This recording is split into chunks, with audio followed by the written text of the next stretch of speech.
Okay, let's dive right into this.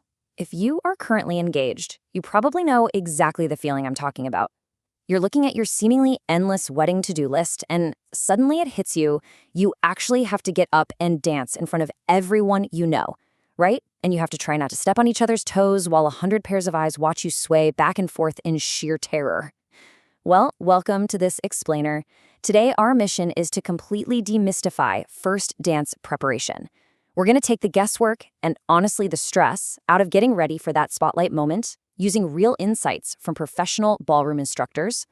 So take a deep breath because we are going to break this down into really digestible, logical steps together. We'll look at the first dance dilemma, assessing your comfort level, determining routine complexity, logistics and practice time, choosing your lesson package, and finally, some tips for the final weeks. Starting with Section 1, the first dance dilemma. It is just incredibly common for you and your partner to feel an overwhelming pressure to deliver a picture-perfect, cinematic first dance. I mean, you've seen those viral videos online, right? The expectation to perform flawlessly can feel completely crushing, which leads almost every couple to frantically search for the answer to this exact question. How many dance lessons do you actually need? Well, instead of stressing over finding some mythical magic number, let's rely on a personalized, guided assessment. Because the truth is, it's not a fixed number for everyone. There is simply no one-size-fits-all answer when it comes to human movement and individual comfort levels. Now, looking at the data, a first dance plan for most couples lands right in the range of 3 to 6 lessons. But as we balance all these factors, the real goal isn't just hitting a quota so you can check a box on your wedding spreadsheet. The goal is simply feeling comfortable together, on your specific venue floor, to your exact music, with the specific moves that you have chosen. Some couples need fewer lessons to get there, and some need a bit more. Let's figure out exactly where you fall. Moving to Section 2, assessing your comfort level.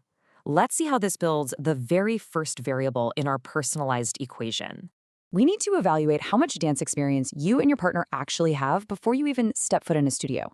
Now, what's really interesting here is the clear starting line division.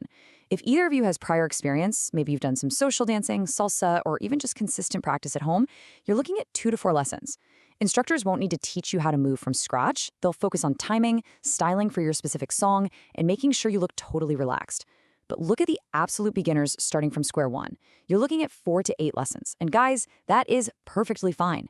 That extra time gives you enough space to learn a basic connection, build the right frame, and master a repeatable sequence that you can actually perform without panicking. Section 3, determining routine complexity.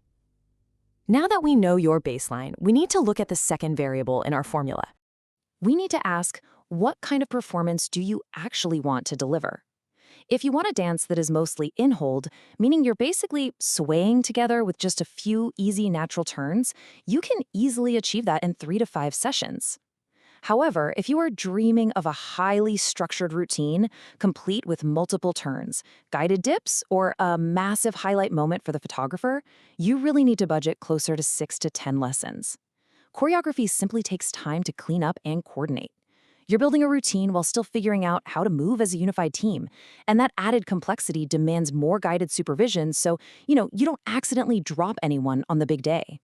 All right, Section 4, logistics and practice time. This brings us to the real-world factors, the third and fourth variables. How your actual wedding planning schedule looks outside the studio directly impacts your final lesson number. The absolutely crucial point to remember is this 15 to 30 mark. Instructors can only do so much during a 45-minute class, but if you can commit to just 15 to 30 minutes of at-home practice a few times a week between your sessions, you will drastically reduce the number of paid lessons you need. It's like a giant puzzle, and muscle memory is built in the living room, not just the studio. On the flip side, if your schedule is so packed that you can only practice occasionally, you're going to need more guided in-studio sessions to ensure that dance is actually ready. And speaking of schedules, here is your ideal timeline. You want to start looking at lessons roughly 12 weeks before the wedding.